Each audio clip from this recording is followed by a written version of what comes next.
നമ്മൾ ഇന്ന് പറയാൻ വേണ്ടിയിട്ട് പോകുന്ന പോയിൻ്റ് എന്ന് പറയുന്നത് ലീഗൽ റിക്വയർമെൻ്റ് ആണ്. അതായത് ലീഗൽ റിക്വയർമെൻ്റ് എന്ന് പറയുന്നത് നമ്മുടെ ഔട്ട്സോഴ്സിങ്ങിൻ്റെ ലീഗൽ റിക്വയർമെൻറ്റ്. ഒരു ഔട്ട്സോഴ്സിങ് ഫേംസ്, അതായത് തേർഡ് പാർട്ടിയും ക്ലയൻറ്റും ഉൾപ്പെടുന്ന ഒരു ഔട്ട്സോഴ്സിങ്ങിൽ എന്തൊക്കെ നിയമപരമായിട്ടുള്ള വശങ്ങളാണ് ഉള്ളതെന്നാണ് നമ്മൾ ആദ്യം നോക്കുന്നത്. പ്രധാനമായിട്ടും പറയുന്നത് the contract with a service provider. നമ്മളിപ്പോൾ സർവീസ് പ്രൊവൈഡർ എന്ന് പറയുന്ന ആരാണ് സർവീസ് പ്രൊവൈഡർ? സർവീസ് പ്രൊവൈഡർ എന്ന് പറയുന്നത് നമ്മുടെ തേർഡ് പാർട്ടി, ആരാണോ ഔട്ട്സോഴ്സിങ് ചെയ്തു തരുന്നത് അവരാണ് ആര് പറയുന്നത്? സർവീസ് പ്രൊവൈഡർ, സേവനം ചെയ്തു തരുന്ന ആൾ. അപ്പോൾ ഒരു ലീഗലി ബൈൻഡിങ് ആയിട്ടുള്ള ഒരു റിട്ടേൺ കോൺട്രാക്റ്റ് ആരുമായിട്ട് വച്ചിരിക്കണം? നമ്മുടെ തേർഡ് പാർട്ടി അല്ലെങ്കിൽ സർവീസ് പ്രൊവൈഡറുമായിട്ട് ആര് വെച്ചിട്ടുണ്ടാവണം? നമ്മുടെ ഫേം വെച്ചിട്ടുണ്ടാവണം. So the materiality of outsourced activity, അതായത് എന്തൊക്കെ കാര്യങ്ങളാണ് ഔട്ട്സോഴ്സ് ചെയ്യുന്നത്, അതിൻ്റെ ബൈൻഡിങ് പ്രൊവിഷൻസ് എന്തൊക്കെയാണ് എന്നുള്ള കാര്യങ്ങളൊക്കെ ഈ ലീഗലി ബൈൻഡിങ് ആയിട്ടുള്ള റിട്ടേൺ കോൺട്രാക്റ്റിൽ എൻ്റർ ചെയ്തിട്ടുണ്ടാവണമെന്നാണ് പറയുന്നത്.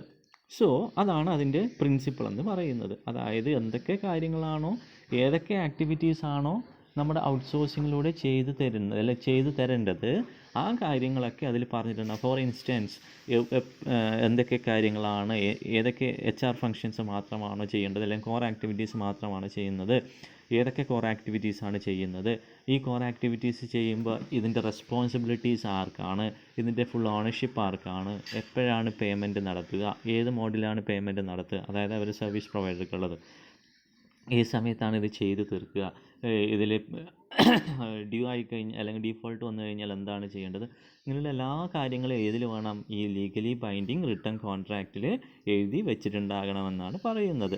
സോ ഇത്രയും കാര്യങ്ങൾ നമ്മൾ ആദ്യത്തെ ഭാഗത്ത് പറഞ്ഞു. എന്തെന്ന് നമ്മുടെ കോൺട്രാക്ട് വിത്ത് സർവീസ് പ്രൊവൈഡറിൽ നമ്മൾ പറയുന്നു. ഇനി അതിൽ വേറൊരു കാര്യം കൂടെ പറഞ്ഞിട്ടുണ്ട്. എന്താ?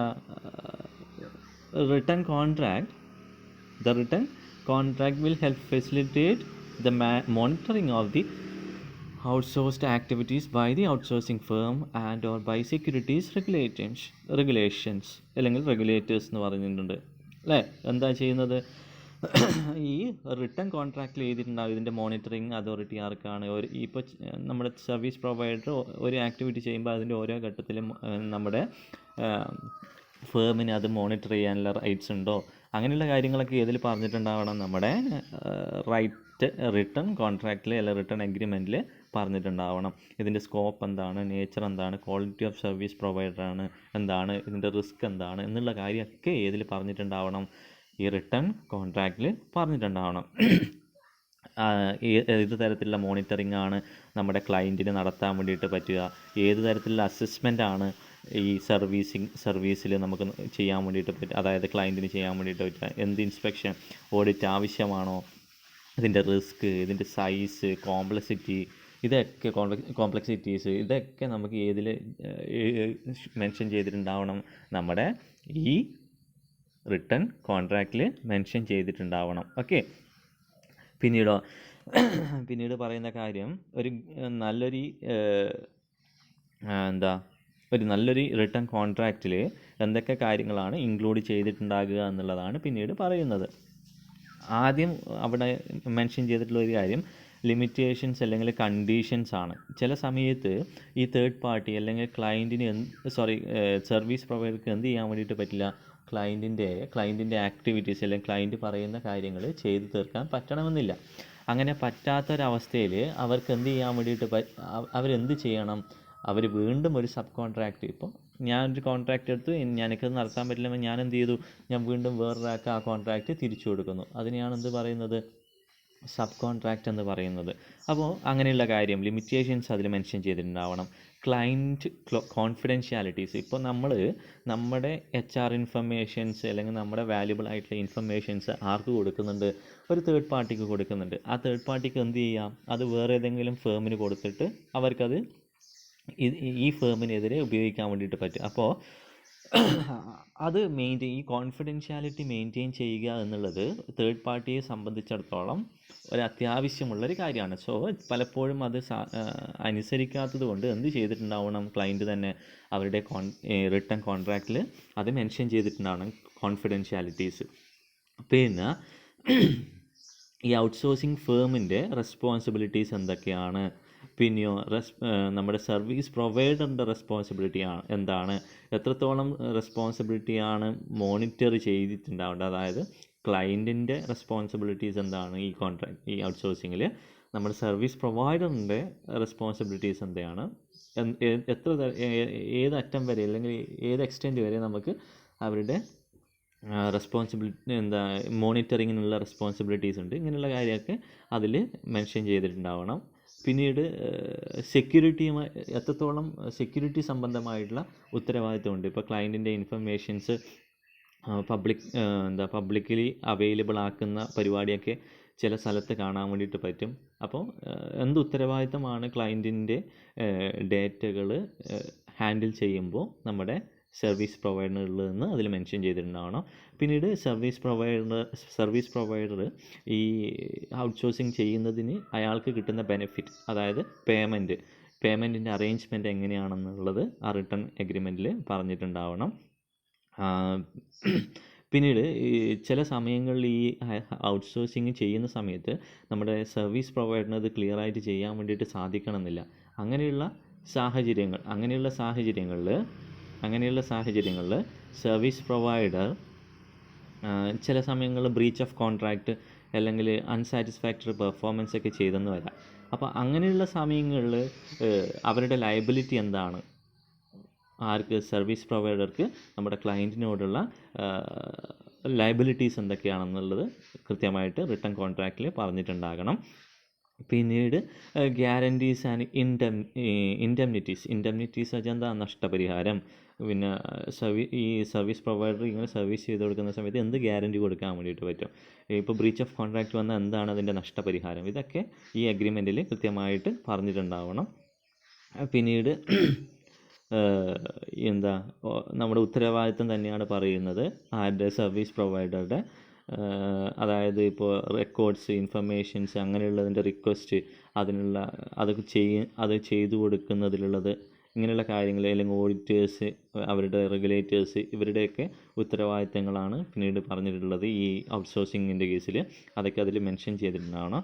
പിന്നീട് പല സമയങ്ങളിൽ ഈ ഔട്ട്സോഴ്സിങ്ങിൽ തർക്കങ്ങൾ വരാം. അപ്പോൾ ഡിസ്പ്യൂട്ട്സ് എങ്ങനെ പരിഹരിക്കണം എന്നുള്ളത് കൃത്യമായിട്ട് ഈ റിട്ടൺ എഗ്രിമെൻറ്റിൽ പറഞ്ഞിട്ടുണ്ടാവണം. ചില സമയങ്ങളിൽ നമ്മൾ ഔട്ട്സോഴ്സിങ് ചെയ്യുന്നത് എക്സലൻ്റ് ആണെങ്കിൽ വീണ്ടും നമ്മളത് കണ്ടിന്യൂ ചെയ്യും. അപ്പോൾ അങ്ങനെ കണ്ടിന്യൂ ചെയ്യണ്ടയോ എന്നുള്ള കാര്യം, വൺ ടൈം ആണോ അല്ലെങ്കിൽ കണ്ടിന്യൂറ്റി ഉണ്ടോ എന്നുള്ള കാര്യമൊക്കെ നമ്മൾ റിട്ടൺ കോൺട്രാക്റ്റിൽ പറഞ്ഞിട്ടുണ്ടാവണം. അതും ഒരു പ്രൊവിഷനാണ്. പിന്നീട് ക്രോസ് ബോർഡർ, അതായത് ഓഫ് ഷോർ ആണെങ്കിൽ ഒരു രാജ്യത്തു നിന്ന് മറ്റൊരു രാജ്യത്തേക്കാണ് ഈ ഔട്ട്സോഴ്സിങ് ചെയ്യുന്നതെങ്കിൽ അതിൻ്റെ ലോ പ്രൊവിഷൻസ്, നിയമപരമായിട്ടുള്ള വശങ്ങൾ എന്തൊക്കെയാണെന്നുള്ളത് റിട്ടൺ കോൺട്രാക്റ്റിൽ പറഞ്ഞിട്ടുണ്ടാവണം.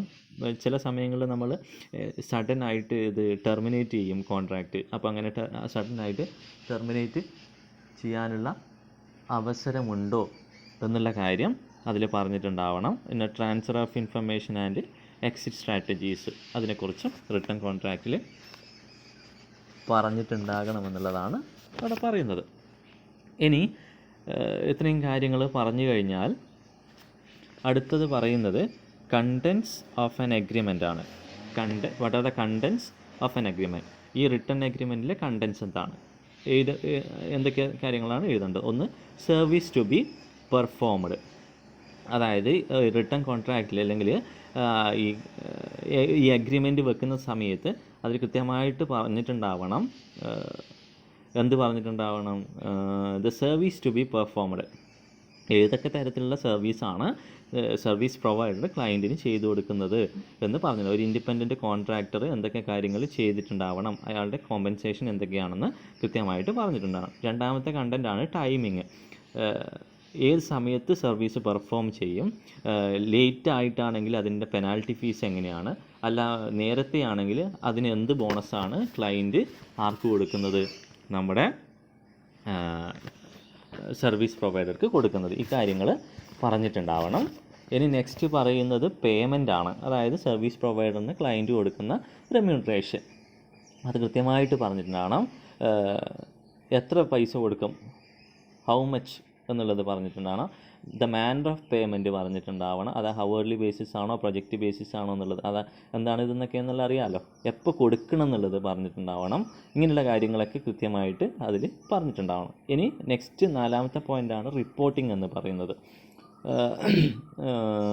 ഏത് സമയത്ത് അല്ലെങ്കിൽ ആർക്കാണ് ഇത് റിപ്പോർട്ട് ചെയ്യേണ്ടത്. അതായത് സർവീസ് പ്രൊവൈഡർ ഒരു ആക്ടിവിറ്റി ഔട്ട്സോഴ്സ് ചെയ്യുമ്പോൾ അതിൻ്റെ ഓരോ ഘട്ടത്തിലും ഏതൊക്കെ ഘട്ടങ്ങളിലാണ് റിപ്പോർട്ട് ചെയ്യേണ്ടത്, ഇത്ര പോർഷൻ തീർന്നു, ഇത്ര പെർസെൻറ്റേജ് കംപ്ലീറ്റ് ആയെന്ന് ആരാണ് പറയേണ്ടത്, അല്ലെങ്കിൽ ആർക്കാണ് റിപ്പോർട്ട് ചെയ്യേണ്ടത് എന്നുള്ളത് കൃത്യമായിട്ട് പറഞ്ഞിട്ടുണ്ടാവണം. പിന്നീട് കോൺഫിഡൻഷ്യാലിറ്റി ഒബ്ലിഗേഷൻസ്, അതായത് കമ്പനീൻ്റെ ലീഗലായിട്ടുള്ള അല്ലെങ്കിൽ കോൺഫിഡൻഷ്യലായിട്ടുള്ള ഇൻഫർമേഷൻസ് ആര് ലേൺ ചെയ്യുന്നുണ്ട്, നമ്മുടെ സർവീസ് പ്രൊവൈഡർ ലേൺ ചെയ്യുന്നുണ്ട്. അപ്പോൾ അത് എങ്ങനെ മെയിൻറ്റെയിൻ ചെയ്യണമെന്നുള്ളത് കൃത്യമായിട്ട് അവിടെ പറഞ്ഞിട്ടുണ്ടാവണം. അത് കമ്പനീൻ്റെ ബെനിഫിറ്റിനല്ലാതെ വേറൊരു ആവശ്യത്തിനും അത് ഉപയോഗിക്കാൻ വേണ്ടി പാടില്ല എന്നുള്ളത് കൃത്യമായിട്ട് അതിൽ പറഞ്ഞിട്ടുണ്ടാവണം. പിന്നീട് വർക്ക് ഫോർ ഹയർ എന്നുള്ളത്, അതായത് നമ്മളിപ്പോൾ എന്താ അവിടെ പറഞ്ഞിട്ടുള്ള കാര്യം, work product developed by the contractor for the company will be deemed work for hire under the copyright laws and owned only by the company. അതായത് ഇപ്പം ഞാനൊരു വർക്ക്, ഞാനാണെന്നൊരു തേർഡ് പാർട്ടി, ഒരു സർവീസ് പ്രൊവൈഡർ എന്നുള്ളതാണ് ക്ലയൻറ്റ്. അപ്പം ഞാൻ ചെയ്തു കൊടുക്കുന്നൊരു വർക്ക് മുഴുവനായിട്ടും ആര് തന്നെയാണ്, എൻ്റേത് തന്നെയാണ്. ഞാനത് എങ്ങനെ ചെയ്തു എന്നാണ് കാണിക്കേണ്ടത്. കോപ്പിറൈറ്റിൽ വർക്ക് ഫോർ ഹയർ, എനിക്ക് വേറൊരാൾക്ക് വേണ്ടി ചെയ്തു കൊടുത്തതാണ്, എൻ്റേതല്ല എന്ന് പറഞ്ഞിട്ടുണ്ടാണ്. അതെന്തിനാണ്, ഭാവിയിലൊരു ഇഷ്യൂ ഇല്ലാതിരിക്കാൻ വേണ്ടിയിട്ടാണ്. നെക്സ്റ്റ് വാറൻറ്റീസാണ് പറയുന്നത്.